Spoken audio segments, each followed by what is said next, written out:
মাঝে মাঝে আল্লাহ আমাদেরকে দুঃখ কষ্ট দিয়ে পরীক্ষা করতে চান, এগুলো আমাদের জন্য খারাপ নয়। এই দুঃখ কষ্ট বিপদ আমাদের কোমরকে সোজা করে, আমাদের পায়ের মাটিকে শক্ত করে, চিল্লায় বলেন ঠিক কিনা? প্রতিকূল পরিবেশে কিভাবে বাঁচতে হয় এই দুঃখ কষ্ট আমাদেরকে শিখায়। এজন্য মুমিন বান্দার বৈশিষ্ট্য হচ্ছে দুঃখ কষ্ট বেদনা জ্বালা এগুলোতে সে আপসেট হয় না, সে হাল ছেড়ে দেয় না, সে ভরসা রাখে একজনের উপর, চিল্লায় বলতে হবে তিনি কে? কারণ মুমিন জানে রাত্রি যত গভীর হয় অন্ধকার তমানিসা ভেদ করে সুবহে সাদিক হয়। মুমিন জানে গর্ভবতী নারীর পেটের ব্যথা যেই দিন বাড়তে থাকে ওই দিনই নতুন মেহমান আগমনের সময় ঘনাতে থাকে। মুমিন জানে তার জীবনে দুঃখ কষ্ট বিপদ যত বাড়তে থাকে সুখের দিন কাছে আসতে থাকে। এজন্য মুমিনের হারাবার কিছু নেই। ফা ইন্না মাআল উসরি ইউসরা, ইন্না মাআল উসরি ইউসরা। নবী হে, কষ্টের পরেই আছে আনন্দ, দুঃখের পরেই আছে সুখ। আপনি সমস্যায় পড়েছেন, ওই সমস্যার সমাধানও আছে না নাই? এই পৃথিবীতে এমন কোন সমস্যা আছে যেটা সমাধান নাই? কথা বলেন।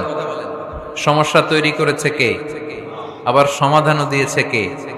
আল্লাহ doesn't create a lock without its key. আল্লাহ কখনো চাবি না বানাইয়া ওইটার তালা বানায় নাই। কথা কন। তালাও যেহেতু আছে ওই তালার চাবিও বানিয়েছে কে? মা আনজালাল্লাহু দাআন ইল্লা আনজালাল্লাহু লাহু শিফা। আল্লাহ দুনিয়ায় এমন কোন রোগ পাঠায় নাই যেই রোগের ঔষধ বানায় নাই, এমন কোন রোগ নাজিল করে নাই যেই রোগের কোন চিকিৎসা বানায় নাই, হয়তো সেটা আবিষ্কার হয় নাই। অনেকে ক্যান্সারের কথা বলতে পারেন যে হুজুর ক্যান্সার এমন রোগ, এই ক্যান্সার তার নাই কোনো অ্যানসার, কিন্তু বিজ্ঞানীরা বলতেছে এটারও অ্যানসার আবিষ্কৃত হচ্ছে। সুবহানাল্লাহ কইবেন না? কিছু কিছু ক্ষেত্রে হয়েও গিয়েছে। এজন্য দুঃখের পরেই আছে সুখ, কষ্টের পরেই আছে আনন্দ। এই দুনিয়াটাই এরকম, কষ্টের পরই আনন্দ। দেখবেন তারাবির নামাজ 20 রাকাত পড়তে কষ্ট লাগে না? কোমরে ব্যথা, হাঁটুতে ব্যথা, কিন্তু 20টা রাকাত যখন শেষ করে মসজিদ থেকে বের হই একটা আনন্দ আছে না নাই? কষ্ট করে পরীক্ষার জন্য প্রিপারেশন নিলেন আপনি কয়েক মাস, কিন্তু ফলাফল যখন ভালো হয় তখন একটা আনন্দ আছে না নাই? সারাদিন রোজা রাখলেন রমজানে, কি কষ্ট, তৃষ্ণায় গলা ফেটে যায়, কিন্তু ইফতারির সময় যখন রুহাবজা শরবতটা খাই কেমন লাগে? একটা আনন্দ আছে না নাই? এজন্য আল্লাহ বললেন فَإِنَّ مَعَ الْعُسْرِ يُسْرًا إِنَّ مَعَ الْعُسْرِ يُسْرًا। ও নবী, কষ্টের দিন মক্কায় অল্প কিছু দিন, মদিনাতে আনন্দের দিন অপেক্ষা করছে। আমাদের জীবনে যদি দুঃখ কষ্ট আসে আমরা ধৈর্য ধরবো, তাওয়াক্কুল করবো একজনের উপর, তিনি কে? কারণ আমরা বিশ্বাস করি কষ্টের দিন এটা চিরকালের জন্য নয়, সামনে আনন্দের দিন আমাদের জন্য সেট করে রেখেছে কে? বিপদে পড়লে ডাকবো কারে? আমাদের অসুস্থতাকে সুস্থতায় পরিণত করে দিতে পারে কে? চাকরির জন্য পাগল পারা, চাকরি নাই, চাকরির ব্যবস্থা করে দিতে পারে কে? বিদেশে যেতে মনে চায়, পাসপোর্ট দিয়ে রেখেছি, ভিসা নাই, ভিসা লাগায় দিতে পারে কে? কিন্তু আমরা দুঃখ কষ্ট বেদনা কিছু একটা হইলেই সবার আগে আল্লাহরে শেয়ার করার আগে ফেসবুকে শেয়ার মেরে দিই। আছে না নাই?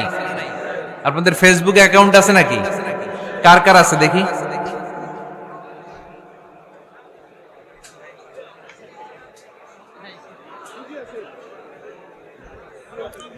আছে আছে। এটার জন্য আমরা ভালো কাজে লাগাই, ঠিক কিনা? আপনি চাইলেই এমন ভাবে ফেসবুক ফ্রেন্ড লিস্ট করতে পারেন যারা ভালো ভালো জিনিস শেয়ার করে, যারা মোটিভেশনাল জিনিস শেয়ার করে, ইসলামের পক্ষে কথা বলে। আপনার এক একটা শেয়ারে অনেকের জীবন বেঁচে যেতে পারে, ঠিক কিনা? একজন মুমূর্ষ রোগীকে বাঁচাতে রক্তের প্রয়োজন, রক্তের গ্রুপ এ পজিটিভ। যারা রক্ত দান করতে আগ্রহী তারা এই নাম্বারে যোগাযোগ করুন। ফেসবুকে মাঝে মাঝে এরকম নিউজ আসে না নাই? আপনি just you put down in share, শেয়ারের মধ্যে একটা পুট করে দিলেন, একটু শেয়ার মেরে দিলেন, ছড়িয়ে পড়লো হাজার হাজার ফেসবুক ফ্রেন্ডদের কাছে। তাদের অনেকে ব্লাড দিতে আগ্রহী, সে তাড়াতাড়ি যেয়ে সেখানে ব্লাড ডোনেট করে আসলো। আপনার একটা শেয়ারের কারণে বেঁচে গেল অনেকগুলো প্রাণ, চিল্লা এখন ঠিক কিনা? রক্তদানের মতো শ্রেষ্ঠ ইবাদত হতে পারে? আমরা মনে করি শুধু জিকিরি ইবাদত, আমরা মনে করি শুধু নামাজি ইবাদত। রক্তদান, এক ব্যাগ রক্ত থেকে অনেক মানুষকে বাঁচানো যায়। এর মধ্যে আছে হিমোগ্লোবিন, এর মধ্যে আছে প্লাটিলেট, আছে প্লাজমা, রক্তে একটা উপাদান আছে প্লাজমা, নাম শুনছেন? আগুনে পোড়া রোগীকে বাঁচাতে এই প্লাজমা লাগে। হসপিটালের বার্ন ইউনিটে যেয়ে দেখবেন মানুষ কিভাবে চিল্লায়। নুসরাত নামে একটা মেয়ে মারা গেল না, এক বদমাইশের কবলে পড়ে মারা গেল না? তাকে আগুন জ্বালিয়ে দেয়া হয়েছিল তার গায়ে, তার প্লাজমা গুলো জ্বলে গিয়েছিল। আগুনে পোড়া রোগীর যে কি কষ্ট, একটু দেখার জন্য হসপিটালের বার্ন ইউনিটে যাবেন, দেখবেন যে কি কষ্টে আছে তারা। এই প্লাজমা গুলোকে অনেক সেন্টিগ্রেড তাপমাত্রা নামিয়ে ঠান্ডা করে দেহে পুশ করা হয়। আপনার এক ব্যাগ রক্ত থেকে প্লাজমা আলাদা করা হবে, প্লেটলেটস আলাদা করা হবে, হিমোগ্লোবিন আলাদা করা হবে, শ্বেতকণিকা, লোহিত কণিকা আলাদা করে অনেকগুলো মানুষ বেঁচে যাবে। এজন্য ফেসবুক থাকাটা দোষের কিছু না, তবে ভালো কাজে আমরা ব্যবহার করব, ঠিক কিনা? আপনার ফেসবুক শেয়ারিং আপনার জান্নাতি বানাতে পারে, আর আপনার ফেসবুক শেয়ারিং আপনার জাহান্নামের লাকড়ি বানাতে পারে। চিল্লায় বলেন ঠিক কিনা? So the decision is yours. সিদ্ধান্ত আপনাকে নিতে হবে, আপনি কিভাবে করবেন। যে কোনো বিপদে ওয়া ইলা রাব্বিকা ফারগাব, কোন দিকে মনোনিবেশ না করে কার দিকে মনোনিবেশ করব? যে কোনো বিপদ আপদ ফেসবুকে শেয়ার করার আগে শেয়ার করব কার কাছে? আমাদের যার যা লাগে আল্লাহ সবও যদি দিয়ে দেয়, আল্লাহর ধনভাণ্ডারের 1 ইঞ্চিও কমবে?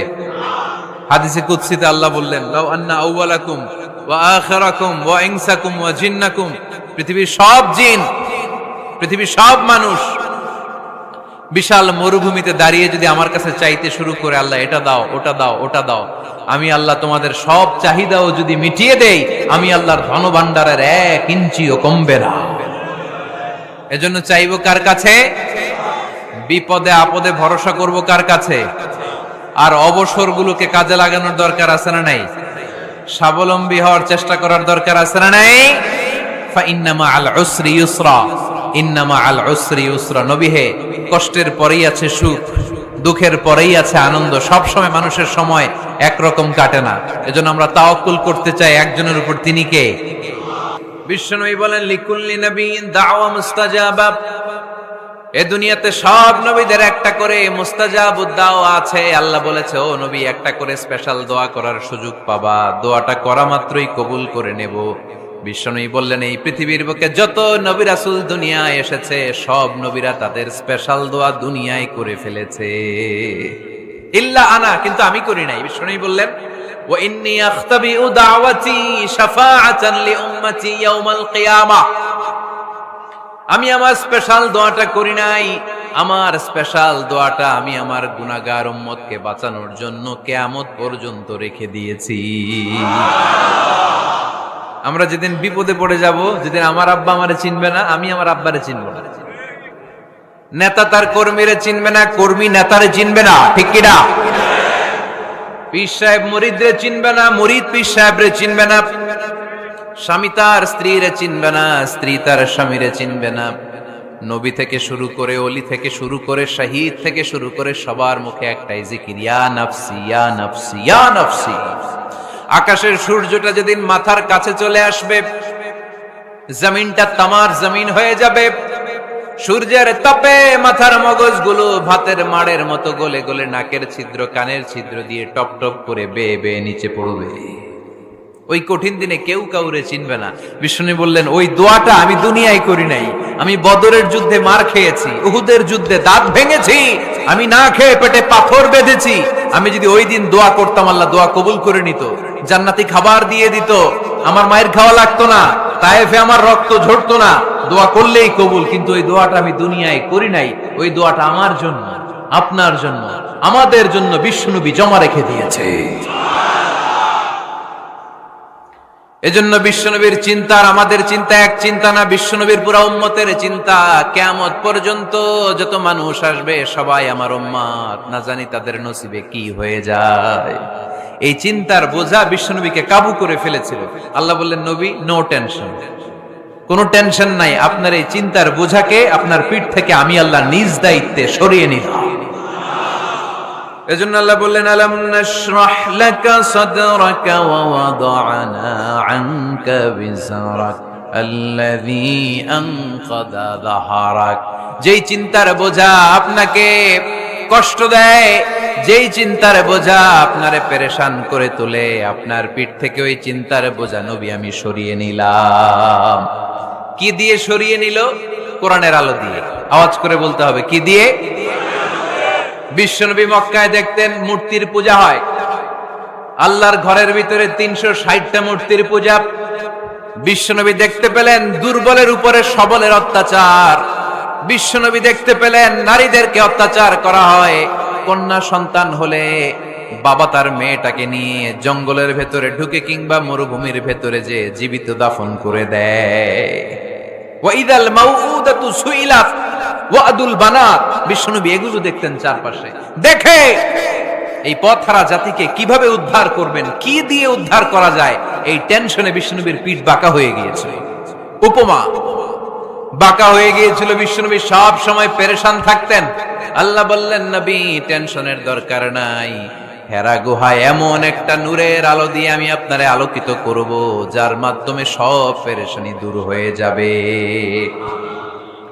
ألم نشرح لك صدرك ووضعنا عنك وزرك الذي أنقض ظهرك।